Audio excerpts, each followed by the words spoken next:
கோவை ரயில் நிலையம் எதிரில் போலீஸ் அருங்காட்சியகம் அமைக்கப்பட்டுள்ளது. இந்த அருங்காட்சியகத்தில் போலீஸ் பயன்படுத்திய பொருட்களும் பெரிய வழக்குகளில் கைப்பற்றப்பட்ட பொருட்களும் இங்கு பொதுமக்கள் பார்வைக்கு வைக்கப்பட்டுள்ளது. இந்த மியூசியம் திங்கட்கிழமை தவிர மற்ற நாட்களில் பொதுமக்கள் பார்வைக்கு திறந்து வைக்கப்பட்டிருக்கும். காலை 10 மணி முதல் இரவு 7 மணி வரை பொதுமக்கள் பார்வைக்கு அனுமதி அளிக்கப்பட்டிருக்கிறது. இந்த மியூசியமிற்கு நுழைவு கட்டணமாக வெறும் 10 ரூபாய் மட்டுமே வசூலிக்கப்படுகிறது.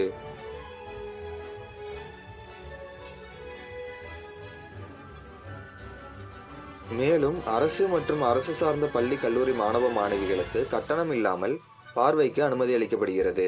இது மட்டும் இல்லாமல் அரசு சாரா பள்ளி கல்லூரி மாணவ மாணவிகளுக்கு உரிமையாளர் கட்டணமாக ஒரு நபருக்கு 5 ரூபாய் மட்டுமே வசூலிக்கப்படுகிறது.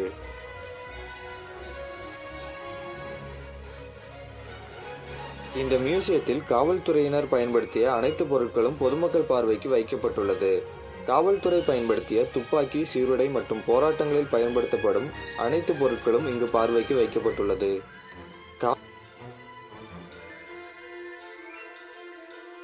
காவலர்கள் பயன்படுத்தியது மட்டுமில்லாமல் குற்றவாளிகளை பிடித்து அவர்களிடமிருந்து கைப்பற்றிய ஆயுதங்களும் இங்கு பார்வைக்கு வைக்கப்பட்டுள்ளது. இதில் சந்தன கடத்தல் வீரப்பன் பயன்படுத்திய துப்பாக்கி போன்ற ஆயுதங்களும் 1964ஆம் ஆண்டு மலையூர் மம்பட்டியானிடமிருந்து கைப்பற்றப்பட்ட ஆயுதங்களும் இங்கு பார்வைக்கு வைக்கப்பட்டுள்ளது.